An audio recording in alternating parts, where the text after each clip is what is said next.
जी के मस्ती एमएस में आप लोगों का फिर स्वागत है। जो भूगोल का टॉपिक 6वां है, अंतर्राष्ट्रीय तिथिरेखा व समय। तो इससे संबंधित एक्सप्लेन तो हम लोग कर चुके हैं पहले ही अक्षांश और देशांतर रेखाओं के अंतर्गत। क्वेश्चन सिर्फ लूसेंट ऑप्शनल बुक से देख लेते हैं। पहला क्वेश्चन है, अंतर्राष्ट्रीय तिथिरेखा कहलाता है।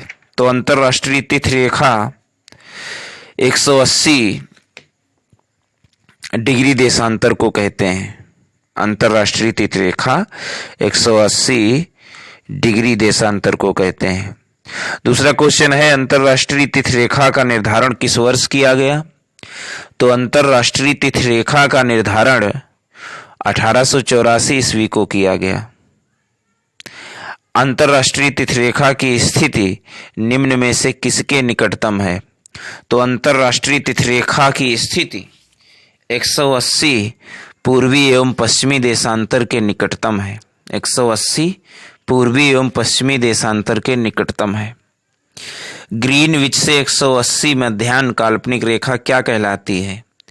तो ग्रीनविच से 180 डिग्री मध्याह्न काल्पनिक रेखा अंतर्राष्ट्रीय तिथिरेखा कहलाती है। ग्रीनविच से 180 मध्याह्न काल्पनिक रेखा अंतर्राष्ट्रीय तिथिरेखा कहलाती है। पांचवा क्वेश्चन है, दूसरी यमोत्तर रेखाओं के विपरीत अंतर्राष्ट्रीय दिनांक रेखा टेढ़ी मेढ़ी बनाई जाती है ताकि दूसरी यमोत्तर रेखाओं के विपरीत अंतर्राष्ट्रीय दिनांक रेखा टेढ़ी मेढ़ी बनाई जाती है ताकि कुछ भूमि क्षेत्रों एवं द्वीप समूहों को उसी कैलेंडर दिवस में रखा जा सके। कुछ भूमि क्षेत्रों एवं द्वीप समूहों को उसी कैलेंडर दिवस में रखा जा सके। छठवां क्वेश्चन है, अंतर्राष्ट्रीय तिथिरेखा बिल्कुल सीधी नहीं है क्योंकि इसका कारण यह है कि कुछ देशों के विभिन्न भागों के दिन एवं समय को एक समान रखा जाता है। अंतर्राष्ट्रीय तिथिरेखा बिल्कुल सीधी नहीं है क्योंकि कुछ देशों के विभिन्न भागों के दिन एवं समय को एक समान रखना है, इसीलिए अंतर्राष्ट्रीय तिथिरेखा बिल्कुल सीधी नहीं है। नेक्स्ट क्वेश्चन है, उत्तरी प्रशांत महासागर में अंतर्राष्ट्रीय तिथिरेखा के विचलन का कारण क्या है? तो उत्तरी प्रशांत महासागर में अंतर्राष्ट्रीय तिथिरेखा के विचलन का कारण एल्यूसियन द्वीप समूह है। एल्यूसियन द्वीप समूह है उत्तरी प्रशांत महासागर में अंतर्राष्ट्रीय तिथिरेखा के विचलन का कारण। अगला है, यदि अंतर्राष्ट्रीय तिथिरेखा पर दिन के 12 बजे हों तो उस समय भारत का मानक समय क्या होगा? तो यदि अंतर्राष्ट्रीय तिथिरेखा पर दिन के 12 बजे हों तो उस समय भारत का मानक समय 5:30 शाम के बजे होंगे। पृथ्वी को कितने समय कटिबंधों में बांटा जा सकता है? तो पृथ्वी को 24 समय कटिबंधों में बांटा जा सकता है। 24 समय कटिबंधों में बांटा जा सकता है। अगला है, भारत का प्रामाणिक समय किस देशांतर से लिया गया है? तो भारत का प्रामाणिक समय 82.5 डिग्री पूर्वी देशांतर से लिया गया है। 82.5 डिग्री पूर्वी देशांतर से लिया गया है। अगला है, भारत का प्रामाणिक समय किस स्थान से निश्चित किया जाता है? तो भारत का प्रामाणिक समय इलाहाबाद के स्थान से निश्चित किया जाता है। नेक्स्ट क्वेश्चन, ग्रीनविच माध्य समय यानी ग्रीनविच माध्य समय तथा भारतीय प्रमाण समय यानी IST और GMT के बीच समय अंतराल कितना है? तो ग्रीनविच माध्य समय और भारतीय प्रमाण समय के बीच में 5.5 घंटे का अंतर है। अगला है, किस स्थान का प्रामाणिक समय एवं स्थानीय समय लगभग एक समान है? तो प्रामाणिक समय एवं स्थानीय समय लगभग नैनी में एक समान है। किस स्थान का प्रामाणिक समय और स्थानीय समय लगभग एक समान है? तो नैनी का। अगला है, भारत के सर्वाधिक पूर्व एवं पश्चिम में स्थित स्थानों के स्थानीय समय में कितना अंतर है? तो भारत के सर्वाधिक पूर्व एवं पश्चिम में स्थित स्थानों के स्थानीय समय में 2 घंटे का अंतर है। स्थानीय समय में 2 घंटे का अंतर है। अगला है, अंतर्राष्ट्रीय तिथिरेखा 180 डिग्री देशांतर से कितनी बार विचलित होती है? तो अंतर्राष्ट्रीय तिथिरेखा 180 डिग्री देशांतर से 4 बार विचलित होती है। 4 बार विचलित होती है। 16वां है अंतर्राष्ट्रीय तिथिरेखा 180 एम उत्तर से अंतर करती है जिससे कि वह अंतर्राष्ट्रीय तिथिरेखा 180 एम उत्तर से अंतर करती है जिससे वह एक ही प्रशासन के अंतर्गत द्वीप समूह को विभाजित ना करे। अंतर्राष्ट्रीय तिथिरेखा 180 एम उत्तर से अंतर करती है जिससे कि वह एक ही प्रशासन के अंतर्गत द्वीप समूह को विभाजित ना करे। अगला है यदि किसी स्थान का स्थानीय मानक समय ग्रीनविच समय से 12 घंटे आगे है, यदि किसी स्थान का स्थानीय मानक समय ग्रीनविच समय से 12 घंटे आगे है तो वह स्थान कहाँ स्थित होगा? तो वह स्थान 180 डिग्री पूर्वी देशांतर में स्थित होगा। यदि किसी स्थान का स्थानीय समय मानक समय ग्रीनविच समय से 12 घंटे आगे है तो वह स्थान 180 डिग्री पूर्वी देशांतर पर स्थित होगा। अगला है ग्रीनविच पर समय मध्याह्न 12 बजे हैं। ग्रीनविच पर समय मध्याह्न 12 बजे हैं। 50 पूर्वी देशांतर पर स्थित एक स्थान पर समय क्या होगा?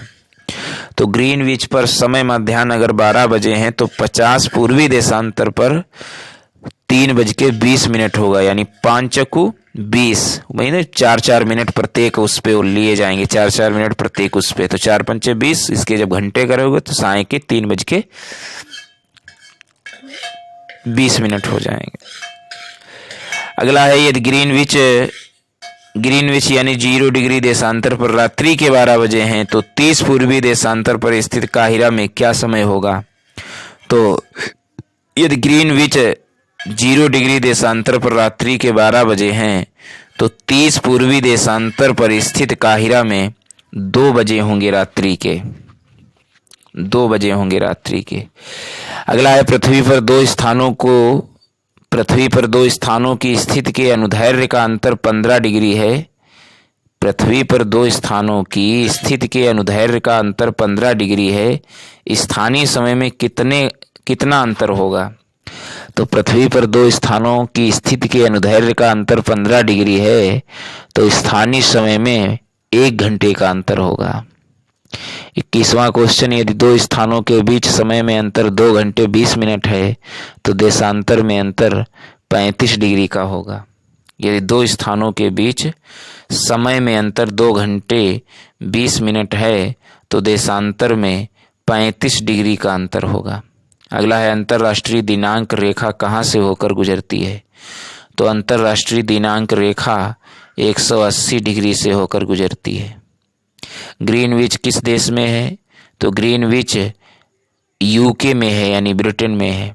अगला है एक देशांतर को पार करने में दो स्थानों के स्थानीय समय के बीच का क्या अंतर होता है? तो एक देशांतर को पार करने में दो स्थानों के स्थानीय समय के बीच का अंतर 4 मिनट होता है। 25वां क्वेश्चन है अंतर्राष्ट्रीय तिथिरेखा के संबंध में कौन सा कथन असत्य है? पहला क्वेश्चन है कि यह एक काल्पनिक रेखा है, तो ये तो सही है। अगला है बेरिंग सागर में यह रेखा पश्चिम की ओर मोड़ी गई है, तो बेरिंग सागर में यह रेखा पश्चिम की ओर मोड़ी गई है, ये भी सही है। अगला है न्यूजीलैंड एवं फिजी द्वीप समूह को एक साथ रखने के लिए दक्षिणी प्रशांत महासागर में यह रेखा पूर्व की ओर मोड़ी गई है, तो ये भी सही है। न्यूजीलैंड एवं फिजी द्वीप समूह को एक साथ रखने के लिए दक्षिणी प्रशांत महासागर में यह रेखा पूर्व की ओर मोड़ी गई है, ये भी सही है। अगला है 75 डिग्री उत्तरी अक्षांश पर यह रेखा पश्चिम की ओर मोड़ी गई है, तो यही गलत है क्योंकि ये रेखा देशांतर पर होती है, अक्षांश रेखाओं पर नहीं है। 26वां क्वेश्चन है किसी एक क्षण निम्नलिखित नगरों में से किस एक में घड़ी का समय अन्य 3 नगरों की घड़ी के समयों के समान नहीं होता? मतलब कौन से किसी एक क्षण, एक समय मतलब एक समय में घड़ी का समय अन्य 3 नगरों की घड़ी के समय में एक समान नहीं होता? तो इसमें लंदन है ब्रिटेन का, लिस्बन है पुर्तगाल का, और आदिस अबाबा इथियोपिया का है, आक्रा घाना का शहर है। ये 4 शहर दिए गए हैं, जिसे लंदन ब्रिटेन का है, लिस्बन पुर्तगाल का है, आदिस अबाबा इथियोपिया का है और अक्रा घाना का है। तो बता रहा है इन 4 शहरों में से किस एक में घड़ी का समय अन्य 3 नगरों की घड़ी के समयों के समान नहीं होता है? तो लंदन, लिस्बन, आका में ये एक समान होगा, लेकिन अदिस अबाबा में जो इथियोपिया का शहर है यहाँ एक समान समय नहीं होगा। 27वां क्वेश्चन है, जब ग्रीनविच में मध्याह्न है यानी दोपहर है, एक जगह का स्थानीय समय 5 बजे साय है, निम्नलिखित में से वह कौन सा? ग्रीनविच में मध्याह्न है और एक जगह जहाँ पे शाम के 5 बजे है, तो वह कौन सा यह उत्तर होगा जिसका उपयुक्त होगा, मतलब वो किस देशांतर पर होगा?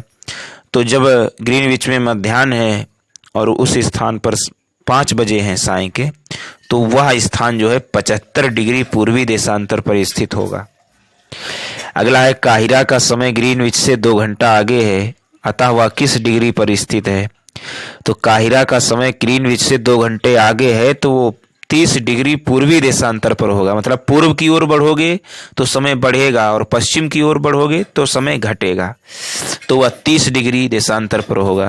3 चकू 12, 2 घंटा हो गए, है ना।